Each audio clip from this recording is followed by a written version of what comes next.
Deep in the sunken depths of Urlier lies the secret daughter, the youngest of all of the offspring of Idya and Cthulhu. Cthylla is by far the most valuable of her father's children, but she is a relatively new addition to the mythos, being created by Brian Lumley and first appearing in The Transition of Titus Crowell, a novel first published in 1975.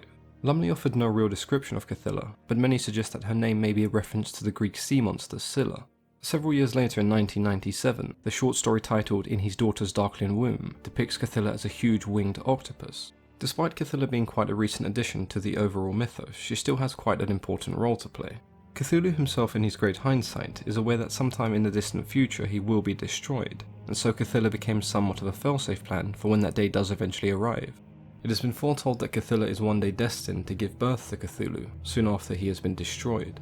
To Cthulhu, his daughter is essentially insurance that he will live on, regardless of his fate, and this is why she is so heavily guarded by his minions, the Deep Ones in Yag-Yar. The Wilmarth Foundation are an organisation based in the fictional city of Arkham, in Massachusetts. They completely dedicate themselves to combating the Great Old Ones, with hundreds of agents and connections all around the world. When they heard of Cthylla and what she meant in the grand scheme of destroying Cthulhu, they launched a mission named Project X, which attempted to kill Cthylla with a subterranean atomic bomb. The bomb itself being detonated deep in the ocean would cause humanity little harm, and with Cthylla gone, the demise of Cthulhu was only a matter of time. Their plan, however, was unsuccessful. They managed to wound Cthylla, but she was still able to escape and go back into hiding.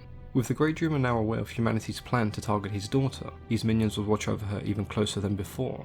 If we take a look at In His Daughter's Darkling Womb, Cthylla is actually captured by a group of researchers who believed her to be a rare, undiscovered species of octopus. Thinking that she was the only one of her kind, the research team decided to impregnate her. They also took some notes on her appearance. At first glance, she is an enormous six-eyed octopus with small wings and a red body. However, they noticed that she was able to alter her body proportions at will.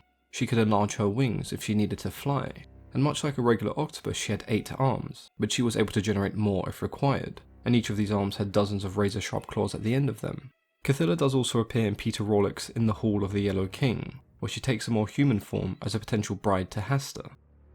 Despite being a fairly recent addition to the mythos, I do quite like the role that Cthylla plays. She's almost a reminder that some of the Great Old Ones can be slain, and though we cannot comprehend much about Cthulhu and his personality, with Cthylla we can see that he clearly does fear death, enough that he values the protection of his daughter quite highly.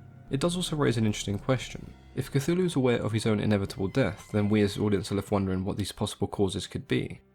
Having heard my opinion, I'd like to hear what you think. Is Cthylla an addition to the mythos that you like, or would you prefer that she didn't exist? Let me know in the comments below. As always, I've been your host, Mythology and Fiction Explained.